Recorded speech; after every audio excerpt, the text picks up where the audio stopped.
नमस्कार विद्यार्थियों, education point Haryanvi में आपका बहुत बहुत स्वागत है। विद्यार्थियों, आज हम कक्षा 12वीं का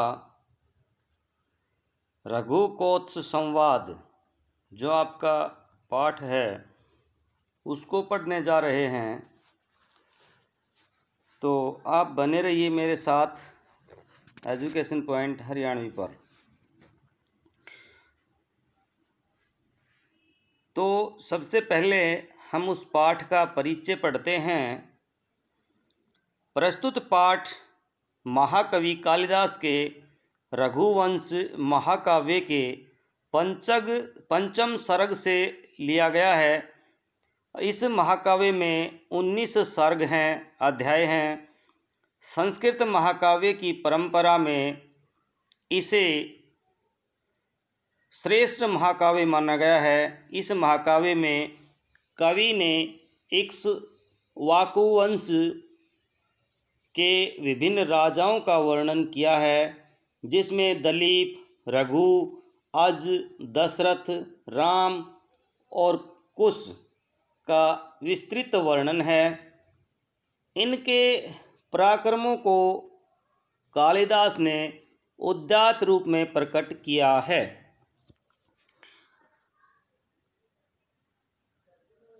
एवं त्रयोदश सर्ग इस महाकाव्य के द्वितीय सर्ग में दलीप की गौ सेवा, चतुर्थ सर्ग में रघु की दिग्विजय यात्रा और छठ सर्ग में इंदुमती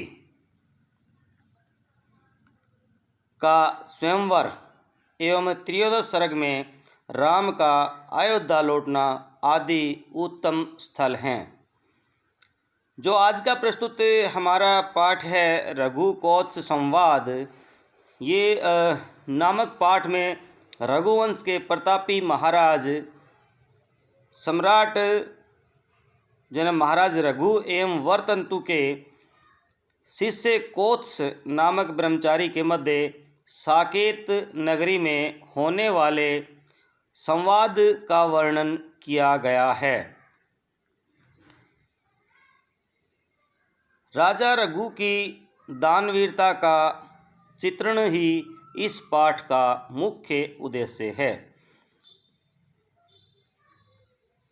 कोत्स विश्वजीत नामक यज्ञ में सर्वस्व दान कर चुके महाराज रघु के पास स्वर्ण मुद्राएं मांगने आते हैं। कोत्स की इच्छा पूर्ति हेतु महाराज रघु धनपति कुबेर पर आक्रमण करने की योजना बनाते हैं, जिससे भयभीत होकर के कुबेर महाराज रघु के कोषागार में स्वर्ण मुद्राओं की वर्षा कर देते हैं। रघु कोत्स को 14 करोड़ स्वर्ण मुद्राएं देते हैं, जिन्हें वे गुरु दक्षिणा के रूप में गुरु वर्तंतु को देकर उन्हें संतुष्ट करते हैं। तो ये था इसका संक्षिप्त सार। अब हम पढ़ेंगे एक एक श्लोक को। तो तम अध्वरे विश्वजीत स्तिसम निशेष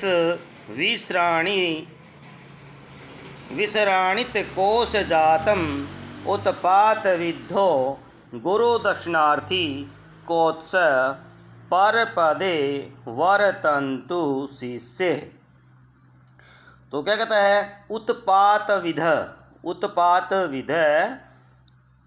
विध क्या होता है भाई? विद्या को प्राप्त किया हुआ। उत्पात विद्या को प्राप्त किया हुआ। गुरु दक्षिणार्थी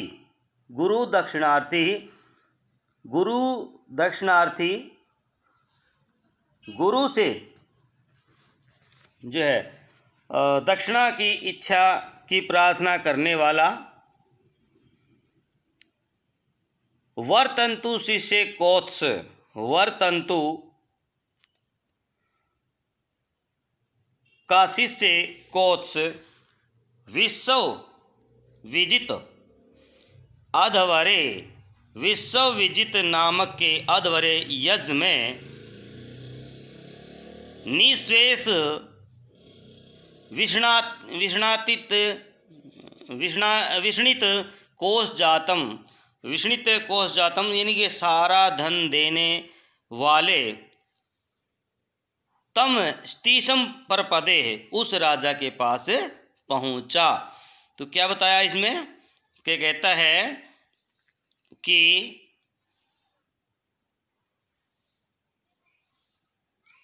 विद्या को प्राप्त हुआ, गुरु दक्षिणा देने की इच्छा से प्रार्थना करने वाला वरतंतु का शिष्य कोत्स विश्व विजित नाम के यज्ञ में अपना सारा धन दान में देने वाले उस राजा वरतंतु के पास पहुंचा। नेक्स्ट जो है श्लोक, थोड़ा सा ये कम दिख रहा है भाई, अपनी पुस्तक में देख लेना, इसे साफ नहीं दिख रहा है थोड़ा सा। तो स मनमय मृन्मय वीत हरणम में तवात पातरे निधायार अर्धे मन आर्षशील श्रुत प्रकाशम यशसः प्रकाश प्रत्युजग आतिथ्य मातिथ्य। तो कहता कि आतिथ्य अन्वय पढ़ते हैं, देखिए इसका आतिथ्य अनर्घशील है। आतिथ्य अनर्घशील होता है कि अतिथि का सत्कार करने वाला,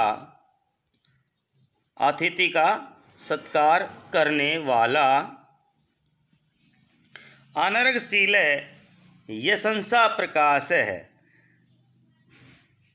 और महनीय स्वभाव वाला, अपने यश के कारण प्रसिद्ध, अपने यश के कारण प्रसिद्ध। वित्त हरिणमयतावत और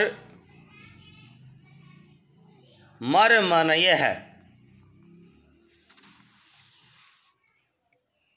कहता है कि मरमनय होता है, मय होता है भाई मिट्टी के बने हुए, और वित्त हिरण्यमतावत है, ये होता है स्वर्ण के पात्रों से के न रहने से। तो कहता है कि अतिथि सत्कार करने वाला, महनीय स्वभाव वाला, अपने यश के कारण प्रसिद्ध, स्वर्ण पात्रों के न रहने से मिट्टी के बने हुए पात्र में, मिट्टी के बने हुए पात्र में अर्ध निधाय, अर्धे से संबंधित, अर्ध निधाय अर्धे से संबंधित, सश्रुत प्रकाशम अतिथि प्रति उज्जगाम है। अर्धे संबंधित द्रव्य रख करके वह वेद शास्त्रों के अध्ययन में, वेद शास्त्रों के अध्ययन में से प्रसिद्ध अतिथि कोत्स के पास, उपजगाम है के पास उठ करके गया। उपजगाम का तो उठ कर पास गया। अगला श्लोक से भावार्थ इसका पढ़ना है, तो आप भावार्थ भी इसका देख सकते हैं, साथ साथ दे दिया है, आप पढ़ सकते हैं इसे। यानी इस श्लोक में राजा रघु एवं कौश की विशेषताओं का वर्णन किया गया है। राजा रघु असाधारण आचरण वाले, यश वाले एवं अतिथि सत्कार में निपुण थे। सर्वस्व दान कर देने के कारण सोने का पात्र न होने से मिट्टी के पात्र में अर्ध सामग्री लेकर के कोत्स के सत्कार के लिए जाते हैं। कोत्स का वैशिष्ट्य यह है कि वे वेद शास्त्रों के प्रसिद्ध विद्वान थे। अगला तम अर्चितिवा विविध विज्ञतपोधनं मानधनाः आग्र्यायै विशापपतिवैरष्ट वरष्टिर्भाजमारातः कृतांजलि कृते विविद्युतो उवाच है। तो कहता है विविज्ञ। विविज्ञ क्या होता है भाई? विविज्ञ होता है शास्त्रों को अच्छी तरह से जानने वाला, शास्त्रों के नियमों को अच्छी तरह से जानने वाला। मान धन आगर्यायी, मान धर्म यानी आत्म सम्मान को धन मानने वाला, आत्म सम्मान को धन मानने वाला। विषामपति विष्टर भाज मारात है। और प्रजा के पति महाराज रघु ने उस ऋषि की, प्रजा के पति विष्टम भाज मारात है। विषामपति भाई प्रजा के महाराज, और विशिष्टर भाज मारात है उस ऋषि को कि जिसका तप ही धन है,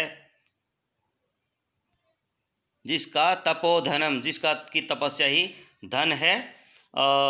विधिवतम अर्चित्वा यानी विधि पूर्वक आसन पर, अर्चित्वा कर्तव्यवित है आसन पर बैठे हुए।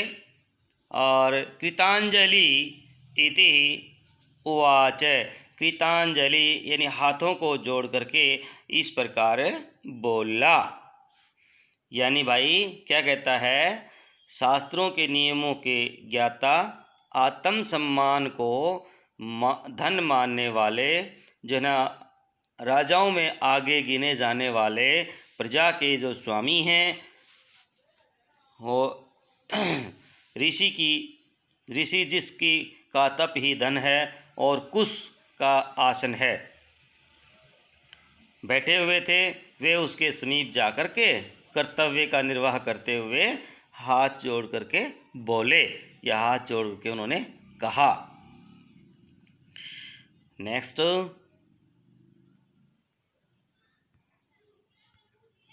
आगे कहता है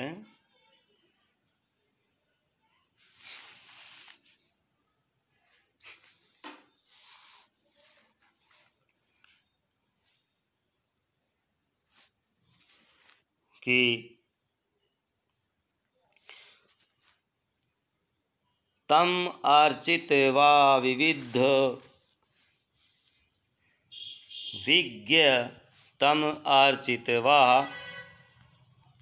नंबर 3, तम अर्चित्वा विविध विज्ञ तपोधनम मानये अग्रयायी विषामपति विशिष्ट भाजमारात कृतांजलि कृते विविद्युवाच है। तो भाई क्या कहता है ये?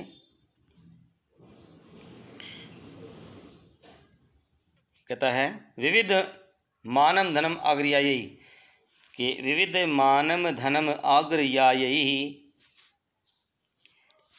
कि शास्त्रों के नियम के ज्ञाता और आत्म सम्मान को ही धन मानने वाले विषामपति ही प्रजा के राजा महाराज, जो है प्रजापति महाराज रघु ने उस ऋषि की, जो है ना कुश, जिसका जो तप, कुश का आसन और तपस्या में जो लीन है, उसके पूजा करके अपने कर्तव्य का उत्तरदायित्व करते हुए उसके पास जा कर के कृतांजलि उवाच, हाथों को जोड़ करके बोले। अब देखिए नंबर 4 क्या कहता है? आपे अगरणीमंतर कृता मरीषीणाम कुशाग्रबुधे कुशली गुरुस्ते यत सतव्यः जानं शेषवापतं लोकेन चैतन्यमयि मैवोषणं रश्मिः। तो कहता है कुशाग्र बुद्धे, देखिए कुशाग्र बुद्धे, कुशाग्र बुद्धि। तो कहता है कुशाग्र बुद्धे अपि मंत्रकृतामह है, हे कुशाग्र बुद्धि मंत्रकृतामह है, ऋषिणाम अग्रणी ते गुरु कुशली, कि हे कुशाग्र बुद्धि कौत्स, क्या मंत्र दृष्टा ऋषियों में अग्रगण्य तुम्हारे गुरुजी कुशल पूर्वक हैं। यानी अग्रगणी आगे गिने जाने वाले ते गुरु कुशली, क्या तुम्हारे गुरु कुशल हैं। यत तव्यः उषण रस में है, यत तव्यः, यत क्योंकि जिसने तुम्हें उसी प्रकार चैतन्य रूप जो है संपूर्ण ज्ञान प्राप्त किया है, यानी उन्हीं की बातें। यत तव्य उषण रस में, उसी प्रकार तुमने भी चैतन्य रूप जो है ना धारण किया है, चैतन्य रूप का ज्ञान प्राप्त किया है। और एवं ऐसेसम ज्ञानम आपतः है, और भाई जिससे क्या हो गया है, सूर्य से चेतना प्राप्त करके सारा संसार जागृत हो जाता है। तो कहता है कि हे कुशाग्र बुद्धि कौत्स, क्या मंत्रों की दृष्टा ऋषियों के में अग्रगण्य आगे गिने जाने वाले तुम्हारे गुरुजी कुशल पूर्वक हैं। यानी अग्रणी ते गुरु कुशली, क्या तुम्हारे गुरुजी हों कुशल हैं। ये तो तव्या उष्ण रस में है, कि तुमने ना उनके सामने बैठ करके उष्ण रस में, जिस तरह से भाई सूर्य की प्रकाश से जो है ना, सूर्य की धूप से जो प्रकाश किरणों से प्रकाश होता है ना, उसी प्रकार उसके ज्ञान के नीचे बैठ करके तुमने क्या है ज्ञान को प्राप्त किया है। यानी उनके सामने बैठकर तुमने ज्ञान प्राप्त किया है। क्या कुशली भाव में, क्या वो ठीक हैं। नंबर 5, इसका हम भावार्थ पढ़ें तो पढ़ सकते हैं।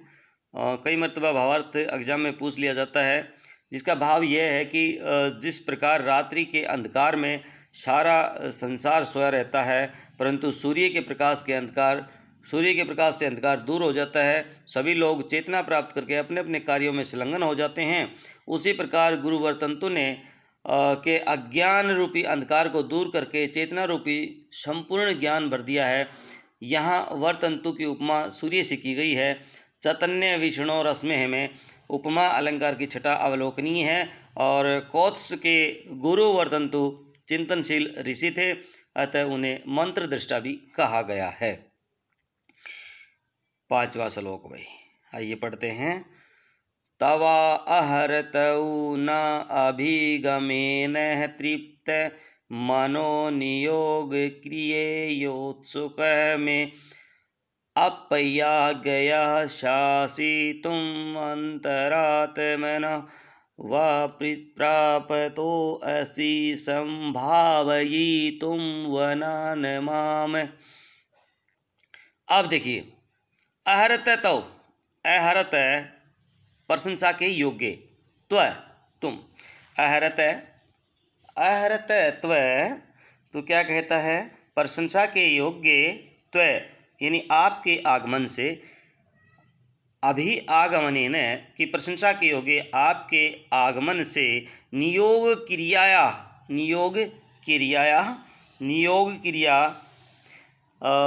यानी आज्ञा से उत्सुक मेरा मन है वो क्या हुआ है, संतुष्ट नहीं हुआ है। नियोग क्रियाया उत्सुक में मन न तृप्तम, कि कहता है कि आज्ञा की उत्सुकता के कारण मेरा मन संतुष्ट नहीं हुआ है। तो कहता है अपि शासितुम आज्ञाया व आत्मनः, कि क्या तुम उनकी आज्ञा से आए हो या तुम अपने आप आए हो। यानी अपने आप से, या तुम उनकी आज्ञा से आए हो या अपने आप से आए हो। माम संभवति वनात् प्रापतः असि। माम संभावी तुम, माम संभावी तुम, मुझे वनात् प्राप्त असि, या तुम फिर क्या है भाई, वन से अपने आप को है ना मुझसे कृतार्थ करने के लिए यहाँ वन से आए हो। तो क्या कहता है भाई, यूँ पूछता है कि भाई प्रशंसा के योग्य आपके आगमन से, आज्ञा से उत्सुक मेरा मन है वो संतुष्ट नहीं हुआ है। क्या आप वरतंतु की आज्ञा से अथवा अपने आप मुझे कृतार्थ करने के लिए वन से यहाँ आए हैं? तो पूछ रहा है ना ये। तो अगले श्लोक की तरफ बढ़ते हैं। समझ में आ रहा है ना? तो धीरे धीरे पढ़िए भाई, थोड़ा सा लेसन जो है बड़ा है, हो सकता है हमने इसके पार्ट भी 2 करने पड़ सकते हैं। तो आइए नेक्स्ट श्लोक कहता है, इत्ते अर्धय पात्र अनुमित वैश्य रघो उदारयामि, रघोर उदारयामि गामनीशं मे स्वार्थो उत्पत्तिं प्रति दुर्बलाशं रतमितव्यो वच वचद वरतंतु शिष्य। तो अन्वय पढ़ते हैं इसका, देखिए सरल करके एक बार अन्वय करके पढ़ते हैं तो इसका जो है ना आसान हो जाता है फिर अनुवाद करना। तो देखिए क्या कहता है, वर्तंतो शिष्य, वर्तंतो शिष्य कि वर्तंतु के शिष्य अर्ध पात्र नुमित वैश्य, अर्ध पात्र नुमित वैश्य है कि मिट्टी से बने हुए अर्ध पात्र से ही, मिट्टी के बने हुए पात्र से ही रघो इति उदाराम गाम निशिम्य है कि भाई संपूर्ण धन के वेग हो जाने का पता लगता है। ऐसे रघु की उदारवाणी सुन करके उदार गाम निशम्य है स्वार्थोत्पत्ति प्रतिदुर्लभास तम इति आवोचत है। तो कहता है भाई कि धन के वे हो जाने का पता लगते ही ऐसे ही रघु की उदारवाणी को सुन करके अपने प्रयोजन की सिद्धि के प्रति उसको इस प्रकार कहा है कि वर्तंतो शिष्य है, वर्तंतु के शिष्य कोत्सने अर्ध पात्र नुमित वैश्य के मिट्टी से बने हुए अर्ध पात्र से ही रघो इति उदाहरणम निशिम्य स्वार्थो उत्पत्तिम वैश्य, वैश्य भाई सारे धन की समाप्ति के पश्चात, सारे धन की समाप्ति के पश्चात ऐसे ही उदारवाणी को सुन करके अपनी प्रयोजन सिद्धाए, अपनी प्रयोजन की सिद्धि के लिए जो है कौन सिद्धि के लिए निराश होते हुए भी रघु बोले। अवोचत माने बोलना, रघु बोले। तो आइए पढ़ते हैं इसके भावार्थ को। जो है भाव यह है कि कोत्स ने मिट्टी से बने पात्र से ही यह जान लिया कि राजा रघु के पास धन नहीं है, फिर भी उनकी उदारता से पूर्ण वाणी को सुनकर अपने कार्य सिद्धि के प्रति निराश होते हुए भी उस प्रकार राजा रघु बोले। अगला है भाई, सर्वत्र नो वार्तम एहि राजन नाथे कुतस्तव्यम अया शुभम परिजाना सूर्ये तपतया वर्णाय दृष्टे कल्पेत लोक कथम तमिश्रा। तो यहाँ राजन है, हे राजन, सर्वत्र न वार्तम अवहेहि, कि हे राजन सब जगह हमारी कुशलता जानो, अर्थात हम लोग क्या हैं, कुशल हैं। वार्तम अवेहि, हम लोग क्या हैं, सब हमारे बारे में जान लो, अर्थात हम क्या हैं, कुशल हैं। तव ये नाथो प्रजानाम कुत अशुभम। और फिर कहता है कि तवई, तुम्हारे जैसा स्वामी होते हुए होने पर प्रजा का कहाँ अमंगल, अशुभ अमंगल हो सकता है। यानी आप जैसे स्वामी के होते हुए भी प्रजा का कैसे अशुभ हो सकता है। तो फिर कहता है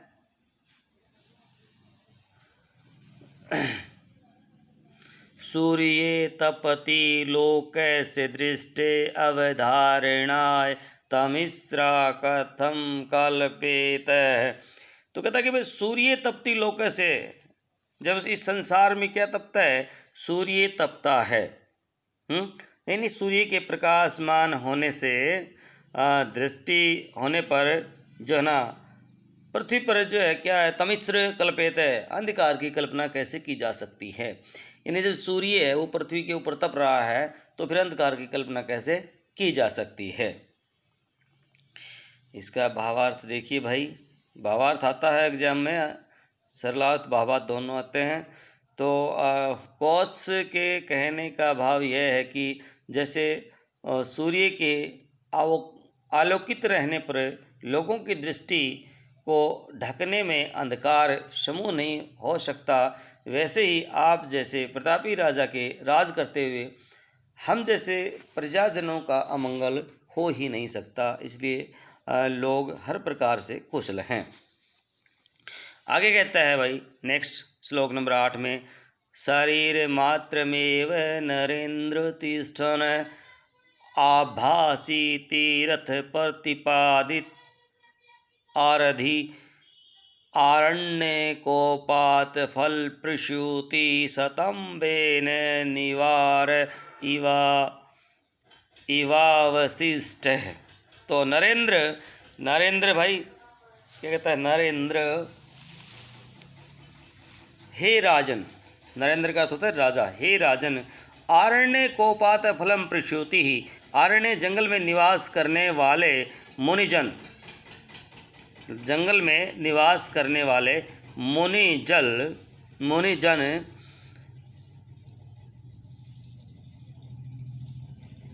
फलम परशुति ही, यानी ऐसे मुनि जिस प्रकार वृक्ष के फल झाड़ दिए जाते हैं, यानी झाड़ लिए गए हों, मुनिजन आदि ऐसे हैं जैसे किसी वृक्ष के फल झाड़ लिए हों। और अवशिष्ट निवारम इव स्तंभेन है, और उसके ऊपर केवल डंठल ही बचे हुए ऐसे लगते हैं, उस पर डंठल ही बचे हुए शेष लगते हैं। तीर्थम प्रतिपादितम आरधि शरीर मात्रमेण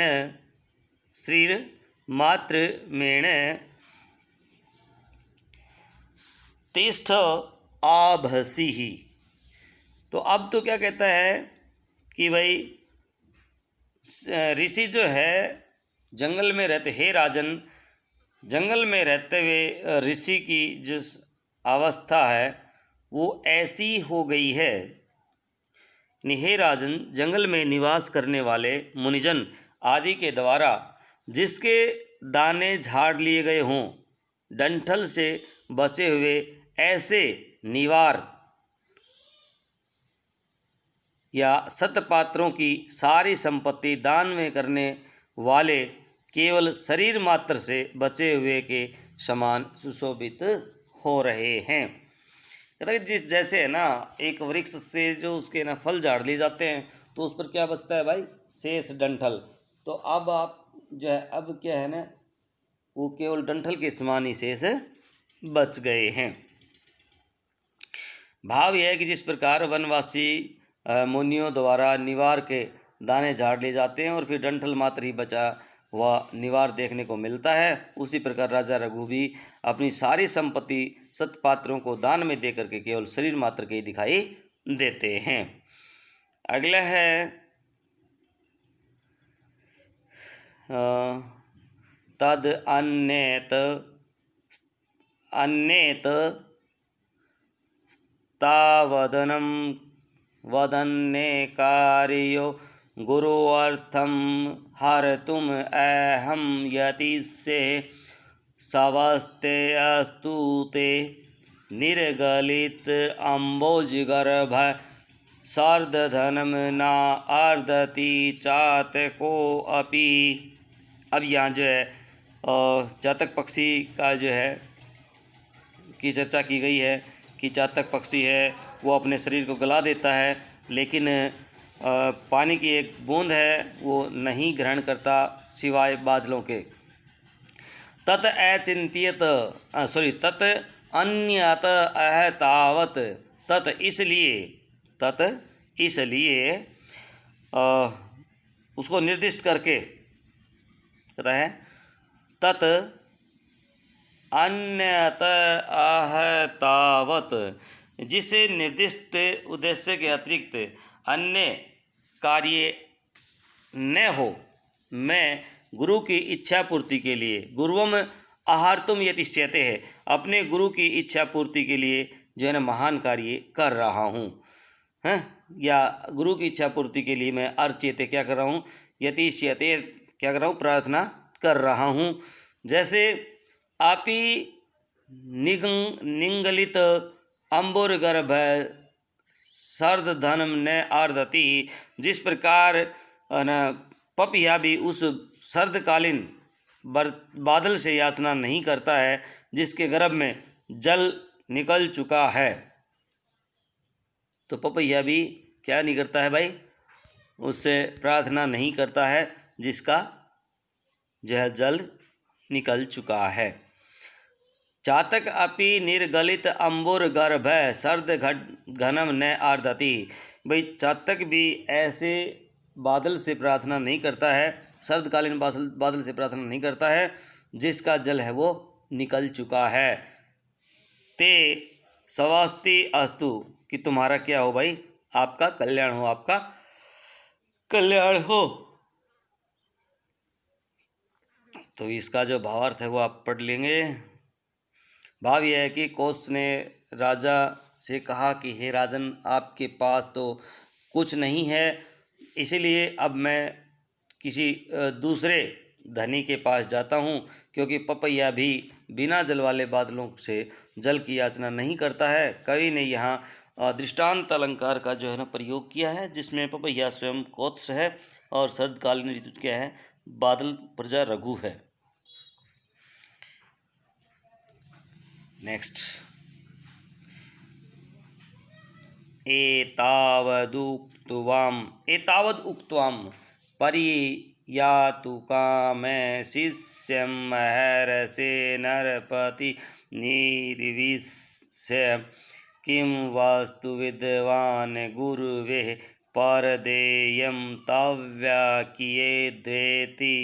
तम अनवयुंग। तो एवा एतावत उक्त्वा, एतावत उक्त्वा, एतावत ऐसा और उक्त्वा माने बोल करके, कह करके, एतावत उक्त्वा इस प्रकार बोल करके, यानी इस प्रकार कह करके। प्रत्यातु काम है, प्रत्यातु काम होता है वापिस लौटने का इच्छुक, प्रत्यातु काम है वापिस लौटने का इच्छुक। महर्षि शिष्यम तम नृपति, महर्षि का शिष्य, महर्षि का शिष्य वर्तंतु, यानी महर्षि वर्तंतु के शिष्य कौत्स को निषिद्ध रोक करके नरपति राजा के द्वारा, यानी राजा के द्वारा रोक करके अनवयुक्तम विद्वान है, रोक करके पूछा, अनवयुक्त है कि पूछा विद्वान है, हे विद्वान, तव्या गुरुवे किम कियेत वा वस्तु परदेयम इति, कि क्या आपको गुरु को क्या और कितनी वस्तु देनी है। तव्या तुम्हें, गुरुवे गुरु को, किम क्या, कियत वा और कितनी वा वस्तुम पर देत इति देनी है कि बताओ तुमने अपने गुरु को क्या देना है और कितना देना है। यानी ऐसा कह करके लौट जाने की इच्छा करने वाले महर्षि वर्तंतु के शिष्य कोत्स को रोक कर राजा रघु ने पूछा, हे विद्वान व कोत्स, आपको गुरु को क्या और कितनी वस्तु प्रदान करनी है। तो आगे देखिए, आगे कहता है ततो यथा विद्विद हितार अवधारये तस्मै समयावेश विवर्जिताय वृणाशर्मा गुरुवेश वर्णी विचाक्षण प्रस्तुतम् आचक्षे। तो देखिए क्या कहता है भाई, अन्वय पढ़ते हैं। तत् यथावत विहितम, तत् यथावत विहितम, तदंतर इसके पश्चात विधि यथावत, ये विधि पूर्वक अथवा शास्त्रों के नियम के अनुसार जो है विहितम अधवराए विहितम अधवराए। तो अधवराय क्या होता है? विश्व विजित यज्ञ को जानने वाले, विश्व विजित यज्ञ को जानने वाले, समय आवेश विवर्जिताए है, समय आवेश विवर्जिताए है, यानी जो गर्व से आदेश से वर्जित है उसके लिए। तो कहता है इसका तदंतर इसके पश्चात विधि पूर्वक अथवा शास्त्रों के नियम के अनुसार विश्व विजित यज्ञ को करने वाले गुरु के आदेश से वर्जित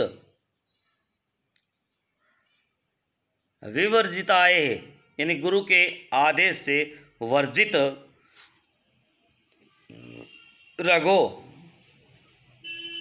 रघु से तस्मयी वर्ण है, उन चारों वर्णों, तस्मयी वर्ण चारों वर्णों के, चाहे आश्रमों के नियामक है और आश्रम के नियामक मतलब आश्रमों को चलाने वाले, वर्तंतु गुरुवे च विचक्षण है, उस चतुर ब्रह्मचारी को ने जो है ना वर्णी प्रस्तुतम आचक्षे ही अपनी बातों का वर्णन करना शुरू किया। तो कहता है भाई तत् यथावत विविध अधवराय समय आवेश विवर्जिताय तस्मै वर्ण आश्रमाणाम गुरुवे च विचक्षण वर्णी प्रस्तुतम आचक्षे। तो क्या कहा भाई उसने कि भाई इसके पश्चात विधि पूर्वक अथवा शास्त्रों के नियम के अनुसार विश्वविजित यज्ञ को जीतने वाले या गर्व करने वाले से वर्जित राजा रघु से चारों वर्णों तथा आश्रमों के नियामक अपने वर्तंतु के उस चतुर ब्रह्मचारी कोत्स ने अपने मन की बात कहनी शुरू की। क्योंकि पिछले राजा ने पूछा था ना भाई आप क्या और कितना देना चाहते हो, तो इसने अपनी बातों को जो है ना कहना स्टार्ट किया। अगला जो है समाप्त विद्येन मया महर्षि विज्ञापितो अभूत गुरु दाक्षिणार्थ ही स मे चिराया संखलितो उपचारम ताम भक्तिम एव गणित पुरस्तात। क्या कहता है कि भाई समाप्त विधेन अपनी पढ़ाई को समाप्त करने के पश्चात गुरु दक्षिणाई विज्ञापित अभूत, जब गुरु ने गुरु दक्षिणा स्वीकार करने के लिए कहा, यानी अपनी पढ़ाई पूरी करने के लिए जब मैंने गुरु को अपनी जो है ना दक्षिणा स्वीकार करने के लिए कहा, तो भाई स में चिराए असखलित सच। और भाई उन्होंने मेरी चिरकाल से की हुई त्रुटि से रहित, चिराए असखलित है यानी चिरकाल लंबे समय से की गई पढ़ाई की त्रुटि से रहित उस उपचरा में माम भक्तिम कि उसमें ना उसकी भक्ति जो है, उसकी भक्ति को ही पहले गिन लिया था। एवं पुरस्ततात है अगणीयत है यानी उसकी भक्ति को पहले ही गिन लिया था।